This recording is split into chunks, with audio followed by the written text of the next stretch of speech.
నమస్తే welcome to Aadyam media నేను మీ స్వర్ణ ప్రస్తుతం మనతో పాటు ఉన్నారు సినీ క్రిటిక్ విజ్ఞాన్ గారు. హలో అండి విజ్ఞాన్ గారు. ఎస్ సింగర్ పై లైవ్ లో పాడుతూ ఉన్నప్పుడే కాల్పులు జరిగాయట. ఎక్కడ జరిగింది సంఘటన, ఎందుకు జరగాల్సి వచ్చింది, అది కూడా ఫీమేల్ సింగర్? ఇది నవకర్ మంత్ర, లేలే ఆయే కోకో కోలా ఇట్లాంటి పాటలు పాడి హిట్ అయ్యింది భోజ్పురి సింగర్ నిషా ఉపాధ్యాయ్. ఈ అమ్మాయి నార్మల్గా లైవ్ కన్సర్ట్ అంటే అక్కడ బీహార్కి అక్కడే సరణ బస్వంతపూర్ అక్కడే ఆ అమ్మాయి సేమ్ అక్కడే అంటే వాళ్ళ ఏరియాలోనే ఒక సాంస్కృతిక కార్యక్రమానికి అటెండ్ అయింది, పాడడానికి స్టేజ్ ఎక్కి పాడుతుంది.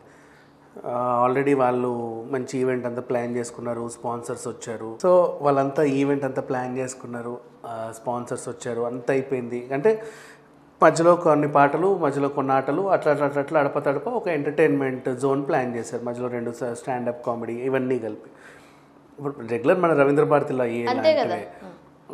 చేశారు. కూల్. సడన్గా ఏమైందో తెలియదు, టపటపటప కాల్పులు. ఎవరిని టార్గెట్ చేస్తూ అదే అర్థమై చావట్ల ఇప్పటివరకు ఎవరికి. అంటే మా పిల్లకి ఏమో తొడకి ఇక్కడ బుల్లెట్ తగిలింది, అంటే కొంచెం అటు ఇటు అయ్యి ఇంకెక్కడన్నా తగిలితే ఎలా ఉంటుంది. సో అయింది, ఆమెను హుటాహుటిగా అటు పాట్నాలో ఇది జరిగింది కూడా ఇన్సిడెంట్. అక్కడే మన జనతా బజార్ పోలీస్ స్టేషన్ పరిధి అనమాట, సరన్ ఆ ఏరియా. ఆమె భోజ్పురి సింగరా? భోజ్పురి సింగర్.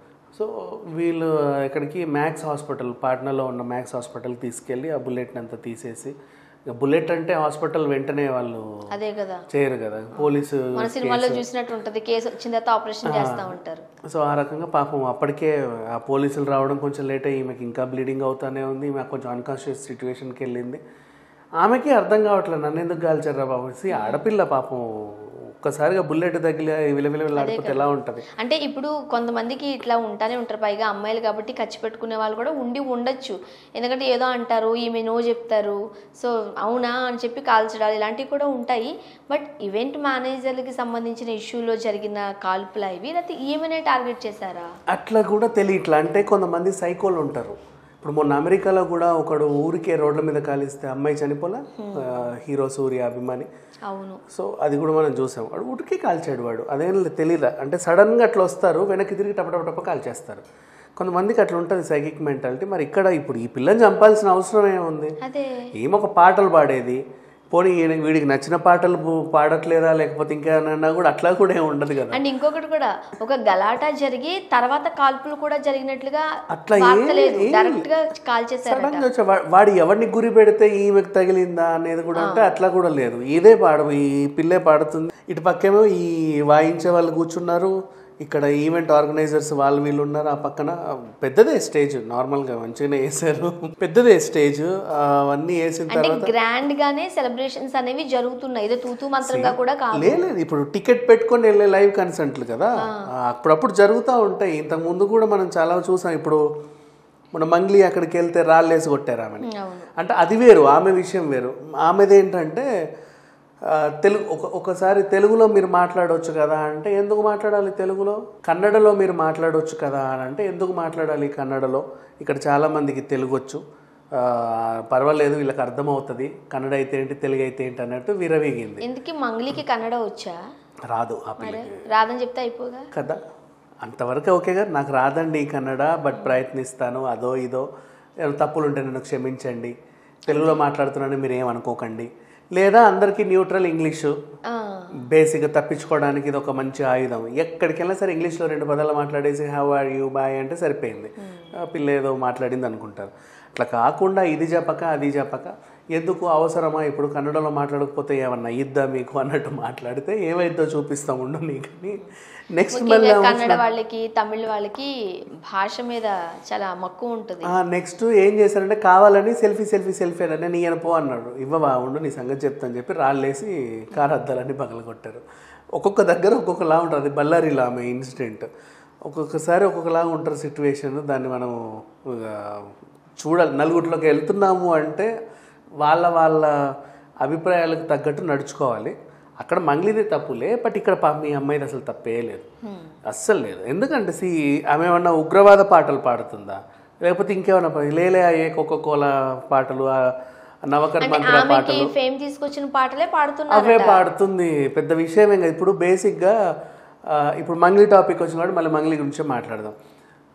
ఎక్కడికన్నా వెళ్ళినప్పుడు మేడం సారంగ దర్యా పాడండి అని ఒకరు అడుగుతారు, లేదా మేడం మీ గిజ్జగిరి సాంగ్ పాడండి, లేకపోతే మేడం వాళ్ళ ఫేమస్ అయిన పాటలే అడుగుతూ ఉంటారు. మంగ్లీ బతుకమ్మ పాటలు ఇవన్నీ పాడినప్పుడు ఫేమ్ అయింది కాబట్టి అవి అడుగుతారు. ఆ మంగ్లీ చెల్లి వచ్చింది అనుకో, ఊ అంటావా మా పాట పాడవా అని అడుగుతారు అందరూ. ఇంతే కదా. ఇప్పుడు ఇక్కడ కూడా ఈ అమ్మాయి మహా అయితే 6-7 పాటలు బాగా హిట్ అయినాయి, ఈమె పెద్దగా ఏమీ కూడా లేదు, యంగ్ సింగరే. ఆమెను ఆ పాటలే పాడుతారు బేసిక్ వెళ్ళినప్పుడు. వాళ్ళకు కూడా అది ఇష్టం కదా, వీళ్ళ హిట్ సాంగ్స్ పాడి వినిపించడం అంటే వాళ్ళకు కూడా ఇష్టం. ఇప్పుడు ధనుష్ వచ్చాడు ఎక్కడన్నా ఒక సాంగ్ పాడండి అంటే కొలవెరెడ్డి పాడమని అడుగుతారు. అంతే. వేరే వాళ్ళు పాడిన పాటల్ని మనం పాడమన్నా మనం కాస్త కంఫర్ట్ జోన్లో ఉండము. సో ఆ రకంగా అయ్యేసరికి పాపం ఈ అమ్మాయి మంచిగానే తన ఇదైతే చేసింది, పాడింది. బట్ వాడు ఎందుకు కాల్చి, ఇప్పుడు అక్కడ కూడా ఒక చట్టం ఉంది 2019 సవరణ చేసినప్పుడు, ఎవరైనా ఇట్లా పబ్లిక్ ప్లేస్లో కాల్పులు జరిపితే వాళ్ళ లైసెన్స్ రద్దు చేస్తారు. అసలు కాల్చినోడికి లైసెన్స్ ఉందో లేదో అది కూడా తీసుకొచ్చి కాల్చుంటాడు. 1,00,000 రూపాయలు జరిమానా ఉంటుంది అండ్ 2 ఏళ్ళు జైలు శిక్ష కూడా ఉంటుంది. ఇప్పుడైతే ఈ అబ్బాయిని పట్టుకున్నారు, ఏంటని అడుగుతున్నారు. ఏంటి ఆ అబ్బాయి వివరాలు ఏంటి, ఏజ్ అవన్నీ ఏమన్నా తెలుసాయా? అతను ఒక 30 ఇయర్స్ ఏజ్ అంట. అబ్బాయి కూడా పెద్దగా ఏమీ మాట్లాడట్లేదు, అంటే ఒక రకంగా ఉంటే ఆయనకి ఏమన్నా మెంటల్ స్ట్రెస్ ఏమైనా ఉందా అన్నట్టుగా ఆ కోణంలో వాడిని రీహాబిలిటేషన్ ఈ సెంటర్ ఇవి ఉంటాయి కదా వీళ్ళ దగ్గర హౌజ్లు, అక్కడికి పంపించేసి అతన్ని కూడా ట్రీట్మెంట్ చేస్తున్నారు. అంతవరకు అయింది. కానీ ఒక జుగుప్సాకరమైన విషయం ఏంటంటే ఆమెకి పాపం ఇక్కడ అయింది తొడ దగ్గర బ్లీడింగ్ హెవీ అయిపోతుంది. అక్కడ నుంచి ఆమెని అంబులెన్స్లో పాట్నా హాస్పిటల్, మ్యాక్స్ హాస్పిటల్ తీసుకెళ్ళడానికి వీళ్ళకి 1 గంట పట్టింది. అయినప్పటికీ కూడా ఈ పోలీసులు మళ్ళీ రావడానికి ఇంకో గంట పట్టింది. ఈ 2 అవర్స్లో ఆమెకి పోవాల్సినంత అంటే కనీసం ఫస్ట్ ఎయిడ్ అన్న చేయొచ్చు వాళ్ళు, వీళ్ళు చేశారు అంటే అంతవరకు. కానీ బుల్లెట్ తీయాలి, ఇవన్నీ చేయాలంటే పోలీసులు రావాలి, మాకు ఇదేదో కావాలి అనడం కొంచెం ఎంతవరకు కరెక్ట్ అనిపించింది. కాలంతా మంచిగానే ఉన్నట్టేనా అంటే ఇక తొడ దగ్గర తాకింది కాబట్టి పర్లా. ఇప్పుడు మనకి సినిమాలలో కూడా చూస్తాం కదా, తొడ మీద కలిస్తే ఏం అవ్వదు పెద్దగా, it's okay, not bad. But in case తగలకూడని చోట ఎక్కడ తలకో మెడకో తగిలితే ఏంటి పరిస్థితి? వాడు కాల్చేవాడు గురి చూసేం కాలు టపటప ఏదో కాల్చేసాడు. అప్పటికి ఒక్క బుల్లెటే కదా, 2-3 అటు ఇటు కాలిస్తే ఈమెకి ఒకటి తగిలింది.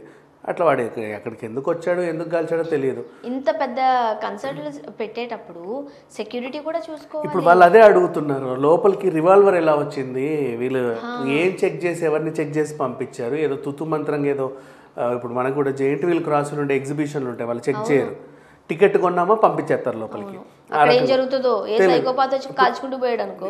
మినిమం ఇవాళ రేపు సూపర్ మార్కెట్లు మాల్సే అవన్నీ పెట్టి బయటికి లోపలికి పంపిస్తుంటే పెద్ద పెద్ద ఎగ్జిబిషన్స్ కదా. ఇప్పుడు మనకు జెయింట్ వీల్ క్రాస్ వీల్ ఉండేవి, వేల మంది జనాలు వస్తారు, దాంట్లో ఇవేం పెట్టరు. ఇవాళ రేపు సింగిల్ స్క్రీన్ థియేటర్లలో కూడా ఉండట్లా ఈ ఎతికేవి. బట్ ఏవో మొత్తానికి వాడైతే తెచ్చాడు, జరగాల్సిందైతే జరిగిపోయింది.